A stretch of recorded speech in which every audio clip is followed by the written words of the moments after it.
morning and good afternoon, everyone, and welcome to today's Exploring by the Seat of Your Pants event. My name is Joe Grabowski, and I'll be your host for today. 2022 is disappearing rather quickly, but we still have a jam-packed month of events here at Exploring by the Seat of Your Pants. In fact, we're pretty much going to push it right into the start of the holidays. So I think we've got a little something for everybody. We've been on lots of live trips, so visiting places like Nicaragua and Antarctica, Costa Rica, and the like. We've got a lot of really cool themes on the go this month. So learning about health in the human body with the Gardner Foundation. So talking to scientists and researchers, unlocking the secrets of our body and looking for cures to illnesses and to diseases. December is always a fun month. For the last, I'd say 3 or 4 years, we focus on big cats. So we bring in researchers and conservationists from across the Americas, Asia, and Africa to share their stories and how they're protecting these beautiful, big, charismatic species.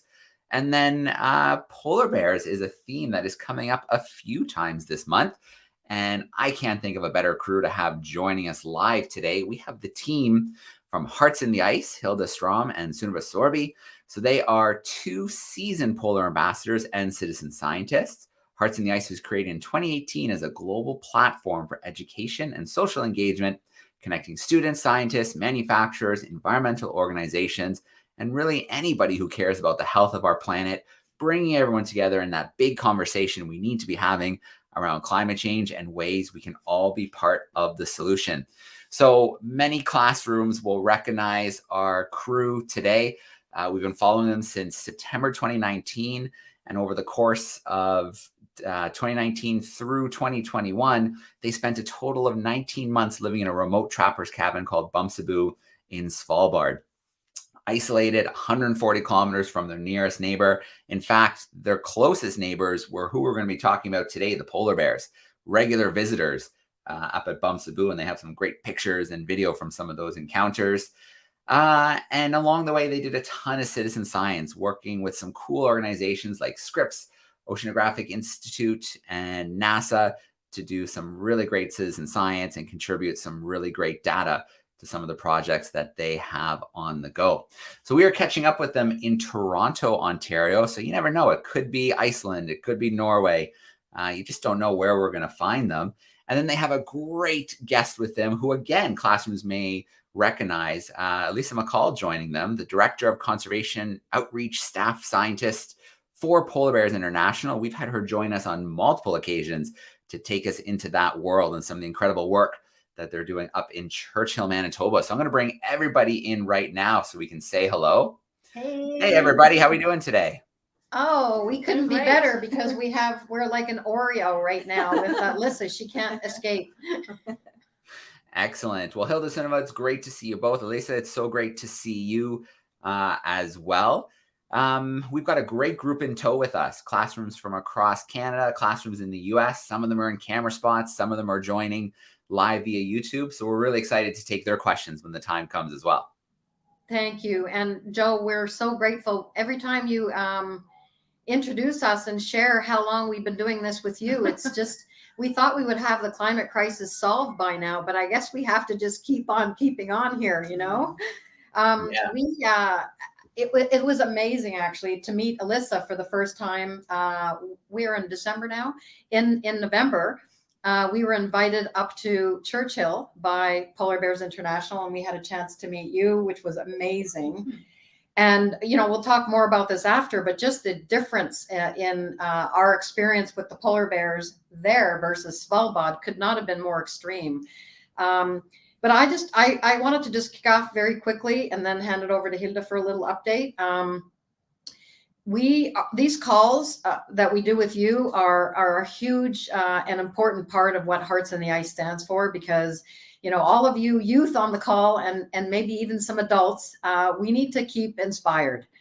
We need to keep our tanks here full so that we can get out there and make thoughtful decisions around the way we live and the choices we make, because, you know, we're in trouble, obviously. So big thanks to Canada Goose for sponsoring and supporting our month of December, which is polar bear. So there's this really nice fit there. And of course, their tagline is awesome, and it's working keep the planet cold and the people warm, not the reverse. So this is big for us. And we have been traveling around, and of course that is not sustainable, both from a physical standpoint and the standpoint of all the flying around that we're doing. But Hilde and I talk about it a lot, just how the choices that we make to show up at these different conferences really matter, because we get to stay in touch with our partnerships, but also we get to really put the ear to the ground on what's happening in terms of decisions that are being made in government and policy with the NGOs. And so we've been making thoughtful choices around where we show up. So we're at ArcticNet, and there's a huge, well, maybe you can speak a little bit more to that, just after you give a little update, Hilde, on why you guys are here too. So yeah, the networking is a big one for us, but we're staying active out there. And after this, I fly to Montreal and then go to California for Christmas, a very dry Christmas in California. And then Hilde, where have you been? Well, so I come from Svalbard, where Sunniva and I was spending 19 months on this trapper's cabin. I live in that area, quite far from the hut where we're staying, but still in Svalbard, Longyearbyen. And usually this time of year, we have cold weather. So today we have -17, but until yesterday night, we've had 2 weeks of pouring rain. So much rain that when that rain hits the permafrost, it freezes over, and the runway was closed, and my flight was was canceled. So I was delayed here to Toronto, which is not a big deal, but it's a bigger deal is what's happening up in the Arctic. In fact, in the region where I live, the effect of the climate change happens 7 times faster than in any other place on Earth. And the change that we see up there doesn't stay there. It will affect all of us. And what I really am inspired about is you young kids out there, because this climate change that we all see more or less all over the world is man-made. And we have tools and options and choices to change this. And we have our hands, we're all talking about footprints, and we also have hands. So let's just create a better, sustainable tomorrow, a fun and better place to stay, both for the polar bears, for the nature around us and biodiversity, climate change, which then affects all of us.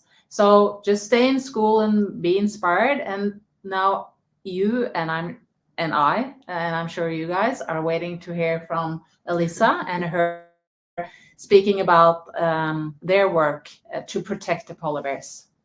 Thank you. Mm-hmm. Yeah. Hi, everyone. I'm Alysa. My home is in Whitehorse in the Yukon in Canada.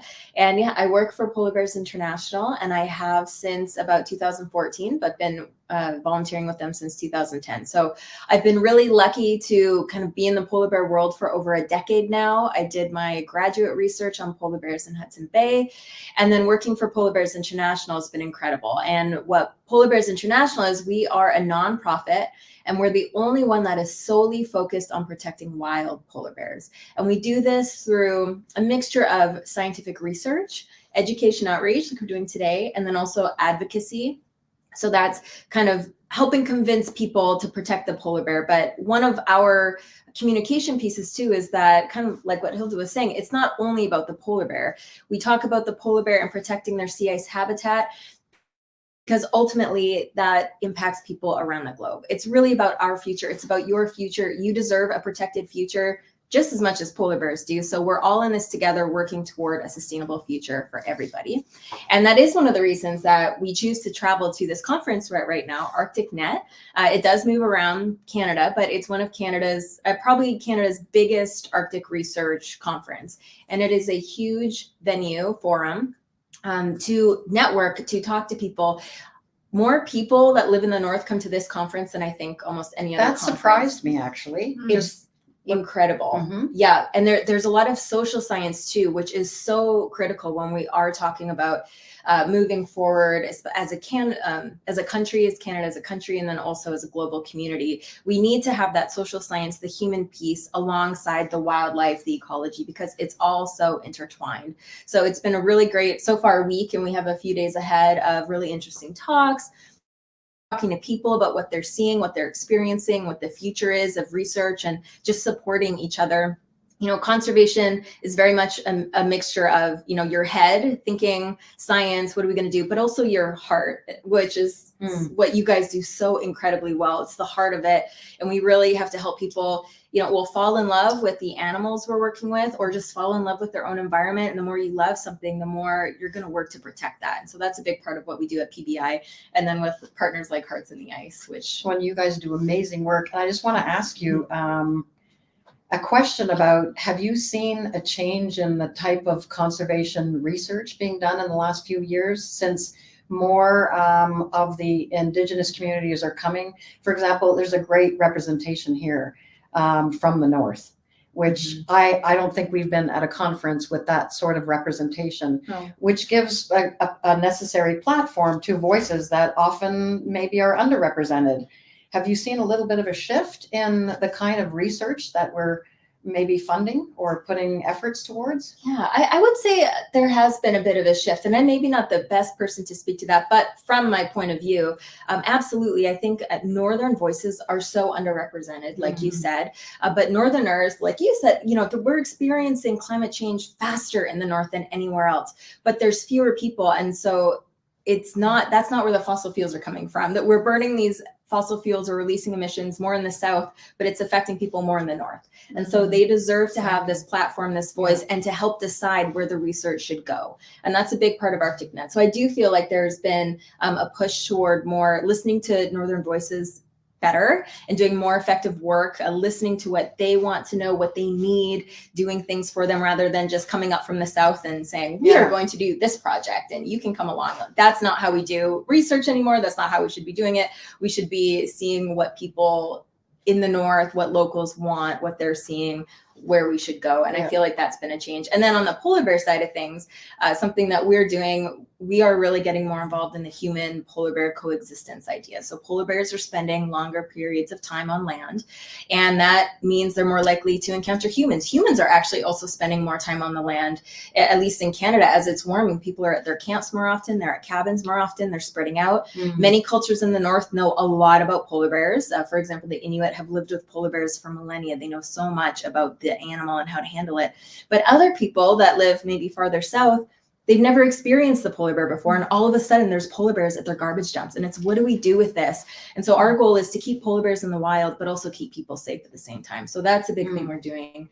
And then also trying to always make our research less invasive on the bears. So we have so much to learn about polar bears. There's so much we don't know. We want to be knowing where they're moving, what drives them, how their bodies are doing with climate change. But we want to be doing that in the least invasive way as possible. And so that involves, well, citizen science. What are people seeing? Hearts in the Ice is fabulous at, helping that side of things. Also, we have this maternal den project in Norway, Svalbard, just using cameras to watch moms and their newborn cubs from a distance to see how they're doing, and then even improving polar bear tracking. So we use collars right now, which give us great data, but can we just use fur tags? We're developing fur tags that will just stick in the fur of any bear and then fall off naturally. It's just less impact on the bear. So we're always just working to improve all the time. I have to say, Churchill blew me away. And you too, Hilde. I mean, you've lived up in Svalbard for 26 years. So, Joe, if you can tee up that photo of the polar bear leaning up at the tundra against the tundra buggy, that was the closest I've ever been to to a polar bear. And, on the tundra buggy, which is equipped, this is a tundra, the first one, right? Is tundra buggy one that you guys operate. And we were able to broadcast from there in November, which was amazing. But being able to see a polar bear up close like this, and then have some understanding because of how often you observe them so close like this, with the tagging and the Bear Aware campaign that you have in Churchill. it gives us a completely different perspective on the polar bear. They look sweet, they look really nice and like, no problem. However, in Svalbard, you don't want to be this close to a polar bear. No, so you can tee up the picture with the one, that one. Yes. There we are. So this is actually at least as close as the other one, but this is more dangerous. It's more dangerous for the polar bear, and obviously for us, standing 70 centimeters away from the polar bear that just found some leftover food from our dog Etra, and was not willing to walk away from that and was kind of grumpy at us. And he's 550 kilos. And the reason I know that is that, or we know that, is that he had a number on his butt. He had just been measured by the Norwegian Polar Institute. So that's our door, by the way. Yeah, that's our door. And that's my shoulder that you see there. It's Sunniva's picture. So it's the way that the Polar Bear International are doing this by showing the polar bear up close without much disturbance at all. No footprints. These are roads that are already there from decades ago. It's really interesting in how they use that position to tell about the life of a polar bear and how we can protect it. It's really, really, for me, and as Sunniva said, for both of us, that was really powerful, using that as a tool, as a vehicle to drive changes that is protecting the sea ice and then the polar bears. And it's one thing, to observe the polar bears, but I think this is such a valuable tool, and it's on your website. It is on the PBI site. That's one thing that we have to learn is, we're good at collecting the data, and it's like driving action towards things, which is why this partnership is so important for us, because, if people understand that their actions actually matter, and there are 5 right here. Do you want to share what they are, or? Yeah, and also the film, maybe? Yeah, actually, that's a good idea. Yes, this is on our website, and let's go through it, but we'll maybe let's show the video. Yeah. The video will give you some excellent context about polar bears, about Churchill and Svalbard, where we've been talking about, and then some ways to act, and then we'll follow up on that right after. Awesome. So, yeah, thank you.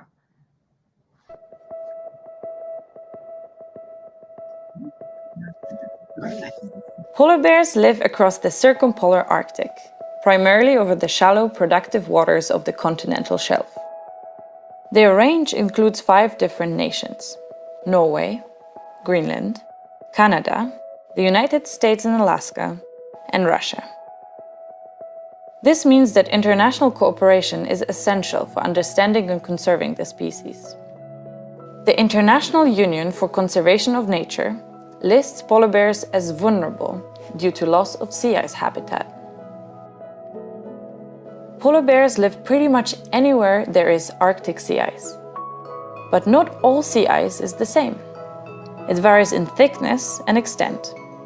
Generally, thinner sea ice allows more sunlight to filter through, providing a critical ingredient for the photosynthesis of algae, which forms at the base of the Arctic food chain, resulting in areas with more ocean productivity. However, thicker sea ice is more stable and easier for polar bears and people to travel on. Scientists also think about sea ice as either multi-year or annual. Multi-year sea ice remains frozen year-round, whereas annual sea ice melts each summer and refreezes each fall. Over the last few decades, we have seen a significant decrease in both the thickness and extent of the Arctic sea ice, with an average loss of 13% per decade since 1978. Scientific models predict that if we continue on our current path, we will witness our first ice-free summer in the Arctic before the end of the century. Scientists have classified the types of sea ice in the polar bear's range into 4 sea ice ecoregions: seasonal, divergent, convergent, and archipelago. The seasonal sea ice ecoregion is an area where sea ice melts each summer and refreezes each fall. Polar bears in this ecoregion are forced onto land each summer, where they are largely food deprived without access to their marine mammal prey. melting sea ice due to climate warming is causing this on-land fasting period for polar bears to be longer and longer. The divergent sea ice ecoregion is where sea ice forms along the coast and then is pushed by the ocean currents out into the polar basin. The result is that sea ice here pulls away or diverges from the land. As the sea ice moves away from land, it drifts out over the deeper waters of the polar basin. These deeper waters are less productive, meaning there's less underwater life and less food sources for polar bears. Polar bears in this ecoregion face a difficult but similar situation to the polar bears in the seasonal sea ice ecoregion. They have to choose to either stay on land where there is little to eat, or drift out into the polar basin on the sea ice with little to no prey available. If they decide to go with the sea ice and later head for land, they often end up challenged with a long, energy-demanding swim. The convergent sea ice ecoregion is where the divergent ice gets pushed by ocean currents and piles up along the coast of northern Canada and Greenland. It converges along the coast. This area makes for great polar bear habitat. The shallow waters are productive and sea ice is continually replenished. The archipelago sea ice ecoregion is an area where narrow channels between islands freeze and remain frozen year-round. This region, along with the northern part of the convergent sea ice ecoregion, will likely become the last sea ice area remaining for polar bears. In order to study and manage polar bears, the 5 polar bear nations have divided polar bears into 19 subpopulations. Based on the best available scientific information, each subpopulation is designated a trend: unknown, stable, increasing, or decreasing. The southern Hudson Bay polar bear subpopulation is estimated to have declined by 17% from 2011 to 2016.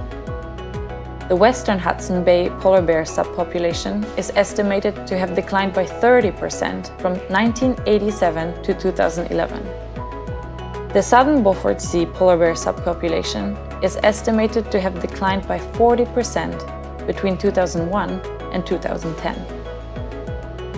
If we do not take large-scale action to rethink and reduce our energy use, rampant carbon emissions from burning fossil fuels will continue to trap heat around our planet, disrupting the climate and melting Arctic sea ice. Habitat loss due to climate change is the single biggest threat to polar bears. Without action, polar bears may only remain in the northernmost part of the current range by the end of the century. The good news is that there is still time to act. Conserving sea ice is good for polar bears and people. By working together, we can create a better future for polar bears and for all of us. Yeah, thank you for sharing that. So that action piece at the end there, the vote and call your representatives. I understand being students, you might not, well, you aren't able to vote yet, and calling representatives can feel like a big leap. But there are some things you can do. Youth really do. You have so much power. You have power to change what's around you and to influence the adults. And it's really on the shoulders of the adults to make these changes for you. So, you know, use your voice and let's work together. So there's things we can do to vote and speak up. You know, maybe you can't vote yet, but you can make changes, especially within your schools and your classrooms. You can ask your teachers or your principal, where does the energy in your school come from? If your school district needs a new school bus, could students sign a petition and get an electric bus on the road? You could talk to your parents about, where does your energy come from? What's available in the town you live in? Could a group of students write a letter together to your elected candidate in your region? There's ways you can get your voice out there and let the leaders know that the youth really do care. And as you become voting adults, you are going to make a difference and you will hold people accountable. And then day-to-day items, I mean, the biggest thing we can do right now, I think especially young people, is just talk about it. Conversations can really change societies. And if we're talking about climate change and our future as part of these day-to-day conversations we're having and how we care about polar bears, or about, you know, what matters to you where you live. Maybe you have a fishing hole you like to go to, or you have a favorite food that is grown in Canada, and maybe that's been affected by climate change. Just talking about that with people normalizes these things in society and normalizes it for our leaders that make the decisions, that make the changes for a better tomorrow. So that's a huge one. And ultimately, you know, we do need to move away from fossil fuels toward solar and wind and even water, these kind of energies from nature. And any decisions that we can make or influence about those energies are going to help polar bears, and they're going to help us as well. You know, it's our future with the polar bear. It's so shared. It's really, you know, paw and paw together, and we can make a difference. I like that. Yeah. Paw. Yeah. No, that's a big one. The whole carbon shift away from carbon, and we've proven that, you know, we can do that. We can do it. Yeah. We have the People don't technologies. need to spend 19 months in Pumpsoo. Please don't do that, actually. But you can make a small shift at home. Yeah. Yeah. And also, Well, thank you. And also, I wanted to, maybe you have some, I'm sure, Joe, you have a lot of questions. I just wanted to add to that the polar bears are also having another challenge. Just me mentioning that we have this very warm temperature up in Svalbard, the Norwegian Arctic, just now. 2 weeks of extremely warm weather, and also little precipitation, less snow than usual.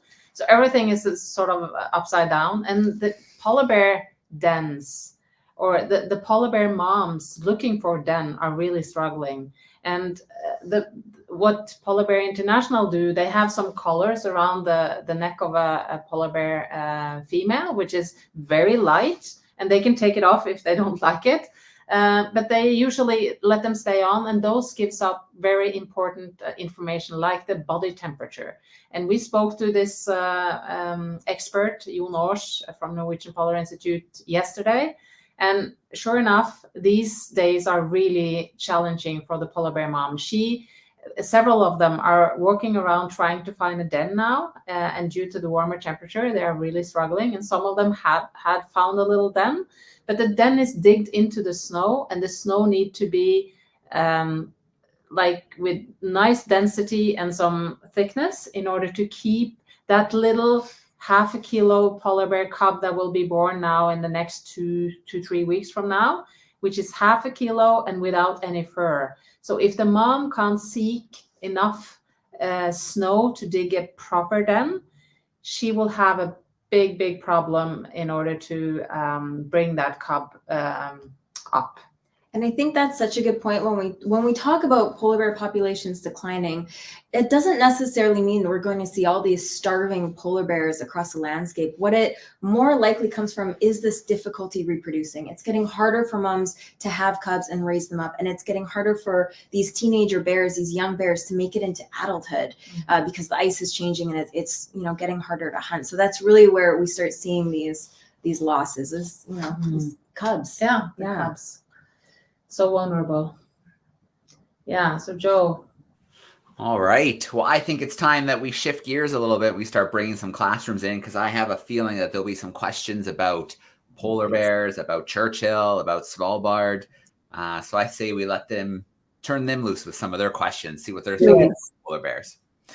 All right. If you are tuning in live via YouTube, don't be shy. Use that chat sidebar and send us in your questions. We'll work some of those in. But for now, let's get started with some camera classes. So I think we should go to Surrey, British Columbia to start. Mrs. T's third grade champs are hanging out with us. I'm going to bring them in front and center. Hey. How are you, third graders? Hello. Right here. Oh, she's tall, so I have to go like this. Okay, there we go. How does a polar bear make their dens? Can you say that again? Loud.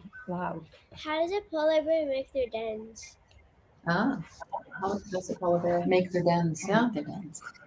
good one. Yeah, it depends where the polar bear lives.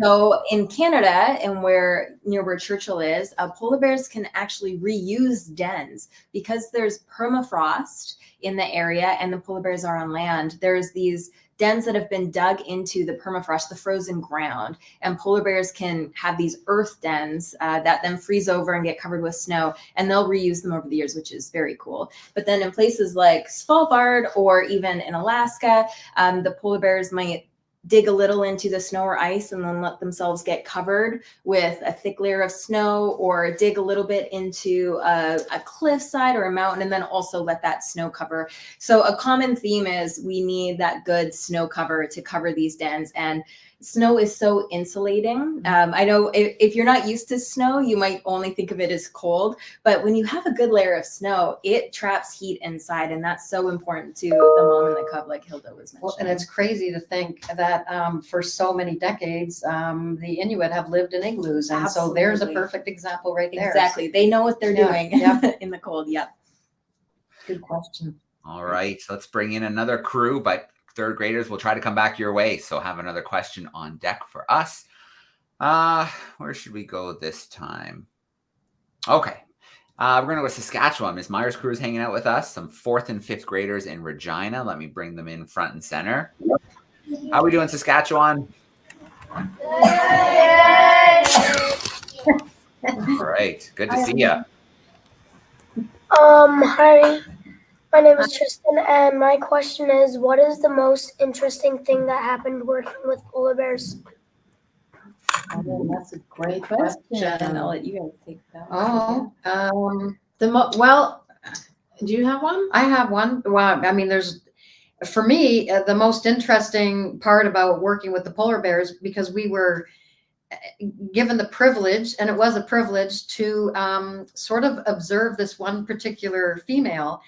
And it was so exciting because he couldn't get out in the field because of COVID. We got the GPS coordinates from the Norwegian Polar Institute, from the researcher there. And, you know, it's like finding a needle in a haystack with a GPS, right? You got latitude, longitude, ride there with your snowmobile. It took us a couple of hours to ride out there. And then we're standing on the top of a ridge with our binoculars, literally scanning the horizon and looking for tracks. And then just right below where I was standing are all these tracks from tiny little paw prints, and then bigger paw prints. And I think I just have to share from my perspective, the most exciting part about that is the discovery and being in their environment, being so close, and actually finding her with 2 cubs. And it just felt, and it's still today, I mean, it just feels like an absolute privilege to be in the environment where they thrive. And that, you know, sort of gives us a little bit more of this. We absolutely want to keep working with Polar Bears International, keep talking about it, because they deserve our protection. And that was a very exciting moment for me. I have a couple more, but that was like the highlight. Yeah, and maybe we should just share that exact female, her scientific name is N26131, but Sunniva and I called her Violet. We're about to maybe make a film short together with Polar Bear International about her. So that's a lot of fun. We have a lot of fun stories around polar bears, but I'm sure we can share those later. Joe, I'm sure you have more great questions like that one. I can't wait to hear what you're like. That's part about your job. Just honestly having the experiences like with you, just watching the bears, being able to just see the bears every fall in Churchill during their annual migration, watching the different things they get up to, the moms with the cubs, just being able to sit and watch a polar bear hang out. That's the best. Yeah. I'm sure a lot of people want your job. Yeah. I'm very lucky. All right. Well, let's jump to another on-camera classroom here. Let's see. 7th graders, Langley, British Columbia. Let me bring them in front and center. Here we go. Nice and lit up room there.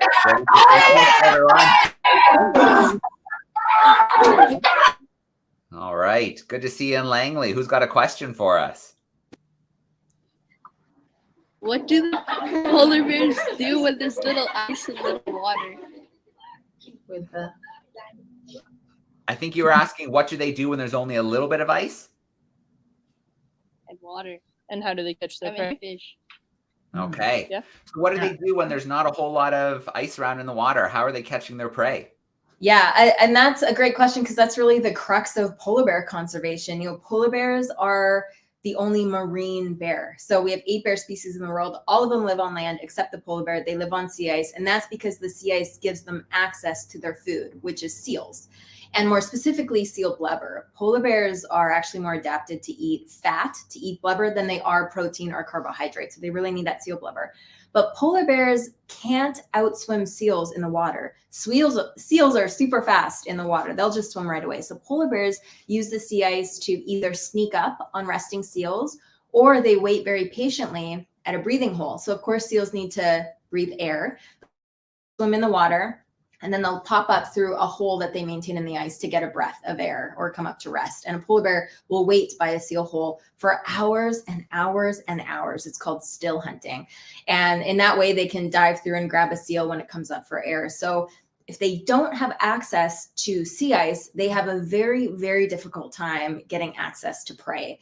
They can maybe get lucky and, there's a dead whale on the beach they can pick at, or, a few other little lucky things. But ultimately, to keep a sustainable population of polar bears in the Arctic, they need Arctic sea ice to access their food. And I just want to ask you something, because when the Tundra Buggy is broadcasting live from Churchill, you guys captured something very interesting from the beach. We did. Yeah, I've never seen this. It was so neat. So when we're in Churchill, it's before the bay freezes up. So all the bears, they're waiting on land. They're anxious for that sea ice to freeze up again so they can get out to hunt. So it was before that time.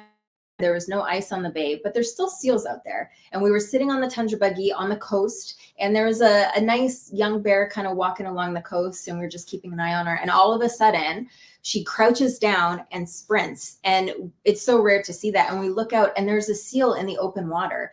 And the seal was coming up and kind of looking at the polar bear, almost taunting her. It was wild to see. I feel like if I was a prey species, I'd be out of there. But the seal almost knew it was safe. Oh, yeah. And the bear just walked along the coast watching the seal. And at one point, she ran a few steps in the water, and the seal was gone, came back. And eventually, she just laid down and she watched the water for the seal. But she knew she couldn't get it because, again, she didn't have the ice. The seal had the advantage. So there was no meal eaten that day, but it was such a great example of these bears need the ice to have the advantage over those seals. She tried. She did try, and she knew it was pointless. But man, that was interesting. And that seal knew it was safe. Had some attitude. Teasing. Yeah. Right. A bit of a daredevil seal that we had Totally. there. Very cool. Let's grab another camera classroom here. Miss Kay's crew are joining us. There they are from the Niagara region. They're a grade 7 and 8 class. Let me bring them in front and center. Hey, 7 and 8s, how are we doing today? Hey. Hey, everyone. All right, we're ready. What's the heaviest a polar bear can get? Ooh. I believe the heaviest polar bear ever recorded was about 2,200 pounds. So I'm not sure what that is in kilograms.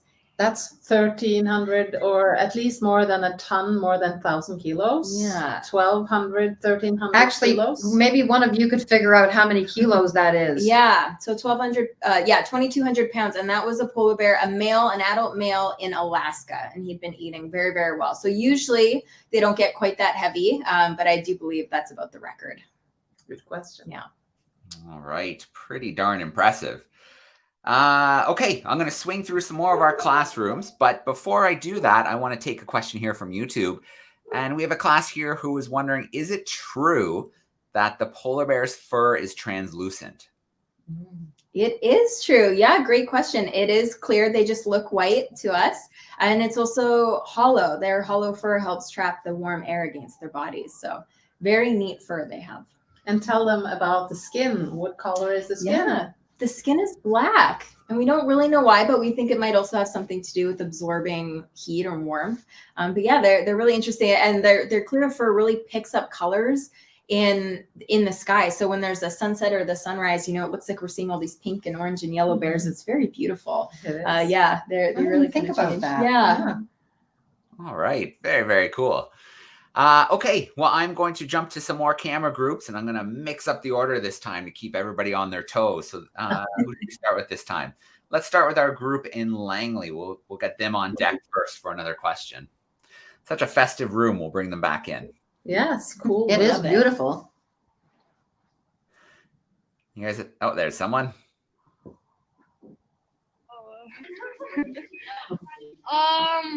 If polar bears were ever to go extinct, when would be the estimated year for that? That's a question, and that's something that we really talk about a lot. Right now, we don't have a great answer, and it really comes down to what are we doing about our climate emissions, our fossil fuel emissions. So if we did nothing, if we changed nothing about what we're doing right now to the planet, we might still have some persisting in the high Arctic by 2100, but not a lot after that. If we just keep warming up the planet, then we're in trouble.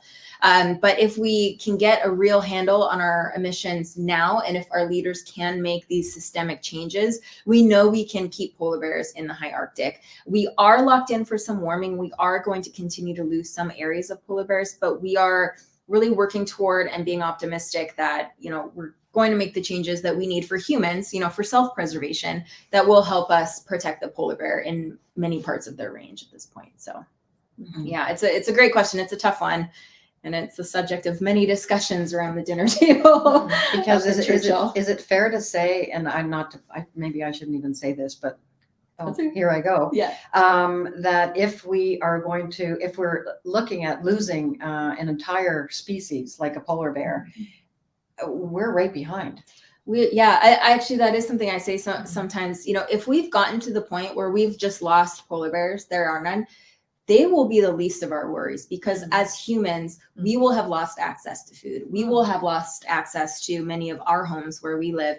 We will be having so many of our own issues that we won't even be able to worry about polar bears, but the world will be completely different if we've gotten to that point where there really is no more Arctic sea ice. And I really don't think we will let it get that bad, but we do need our leaders to make these changes now.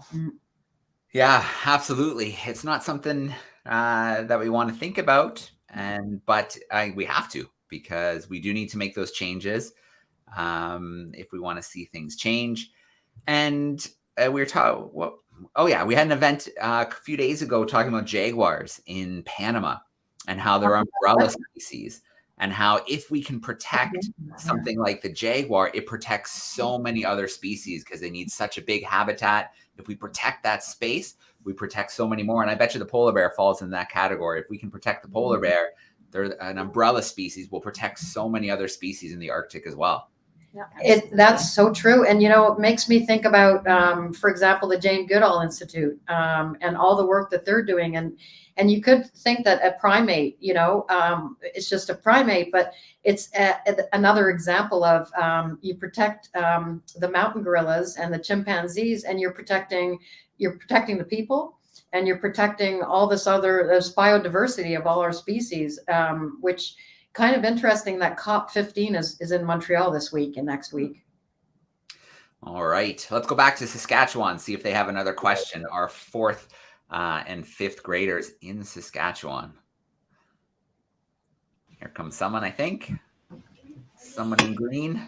Hi, my name is Sophie. Do you know how many polar bears are left? Yeah, good. So this is good news. We do still have about 25,000 polar bears left across the Arctic, and that gives us hope that there is time to make these changes.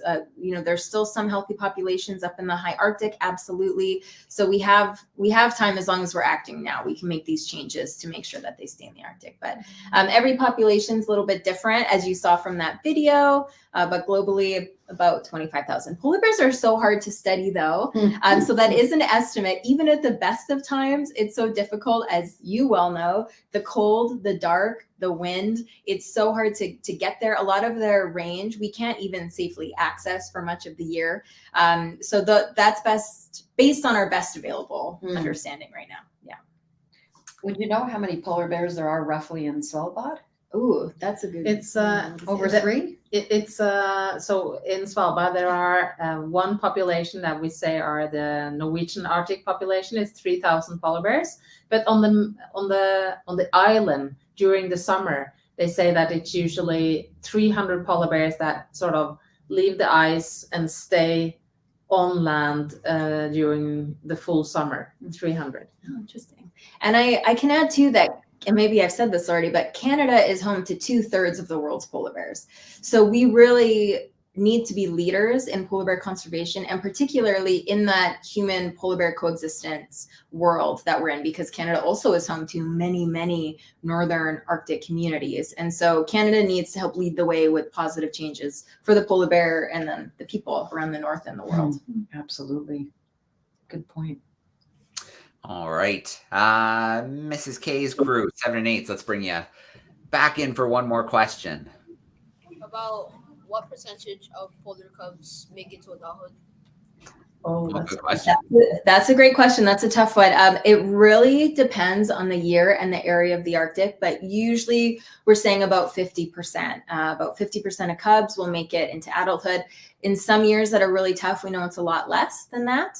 But you know, if we're kind of hitting 50, that's about average. And you know what? It is hard for any wildlife species, but it is getting harder and harder for polar bears. I think, you know, that's such a good question, and it's such a good point. We talked about this in an event this morning with sea turtles, is how we think we know stuff, but there's so much that we don't know. We still have so much to learn about our ecosystems, about the plants and animals within them. So we need a whole crew of future biologists and botanists and scientists and who can get out there and get some of these answers for us, because we're still figuring a lot out right now. Yeah. And Joe, when you say that, you're spot on. It makes me think of, well, if you're not at school and you're not looking at career opportunities and you're an adult like we are, you know, citizen science is something that is for every single person out there. And, you know, Hilde and I studied science in school, but it wasn't my strength. But I'm a citizen scientist now, right? And I can help the researchers. We can, you know, be an arm and be part of like the outreach that the scientists do. So that's something that I would recommend every single person on this call today and in the future look into. And there's lots of apps to be downloaded, and It's a lot of fun. Yeah, it is. And it's important for the scientists to get that additional data that all of us can collect for them. Yeah. I'm still learning. Yeah, me too. If I can give a quick plug, there's a website called Zooniverse. So ZOONIVERSE, Zooniverse. We actually have a beluga citizen science project on that based out of Churchill. And there are many, many others that classrooms and students can get involved in, or adults. You can truly help. We just published a paper on this beluga citizen science research we have in Churchill that's really helping us understand the belugas. People around the world are helping us learn about Churchill belugas. Great. It's so cool. So check it out. Very cool. Yeah. Become a citizen scientist. Yes. Yeah, absolutely. All right. Very, very cool. We're going to let Mrs. T's Champs take us home with a final question. How long can a polar bear last without food? That's an excellent question. And these are great questions. These are some of the top questions scientists are asking right now. So this is a question that's currently being modeled with even more input, but there has been some really great research looking at this, because it's kind of the crux of how far can we push polar bears to their boundaries. We know that there's a limit, about 5 or 6 months is the limit at which we will see more starvation events by adult males. But we know that we're pushing other polar bears too. One of the longest fasting periods on Earth is actually done by female polar bears, particularly in the Churchill region. So these females near Churchill, these Western Hudson Bay bears, they come onto land around June or July every year. And if they are able to sustain a pregnancy, they'll go into their den, they're giving birth like around now, and they're not going to come back out to eat until about March. And so altogether, they're going 8 months without eating. And that's crazy. And we're pushing them, and they're already kind of getting to those limits. So if we start to go beyond that, which we know we will, if we don't get emissions under control, we know we're going to be hitting this 5, 6, 7 month mark. And that's a long time. Imagine going that long. So we really need to keep Arctic sea ice around so those bears can eat more often. And polar bears are adapted to fast for chunks of time, and that's okay. But it's this lengthening because of the climate warming that's going to push them. So it varies by bear, by gender, by sex, by age, and all that. But they can go months, but not much more than that. We got to watch what we're pushing them to.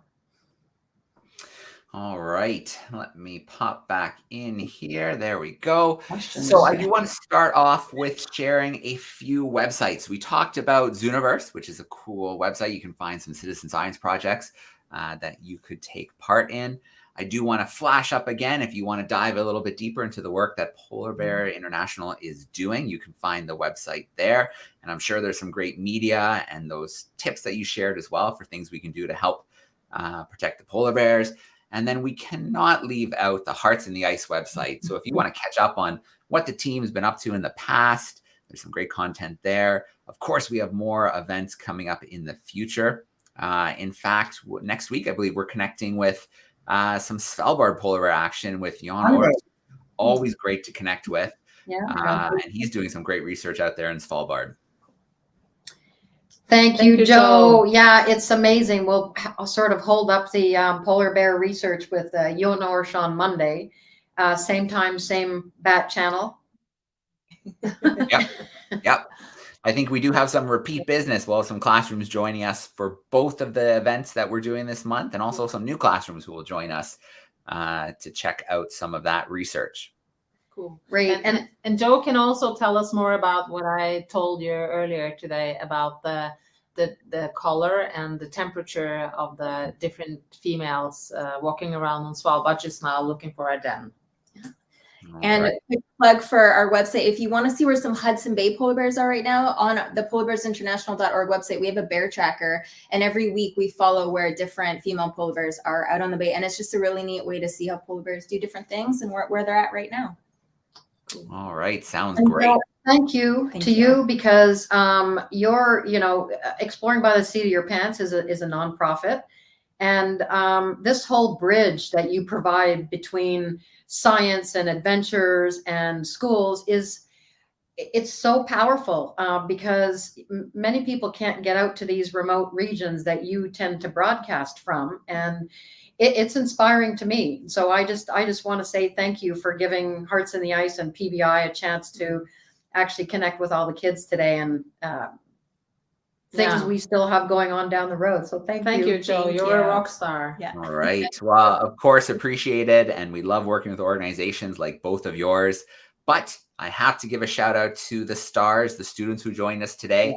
Thank you so much for joining via YouTube. Thank you for joining in camera spots. Why don't we get a little bit loud here? A big goodbye and thank you. Let me bring in the crews who are still hanging around with us. Thank you.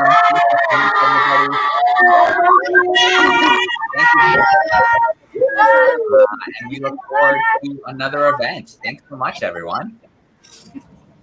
Thank you so much. And thank you.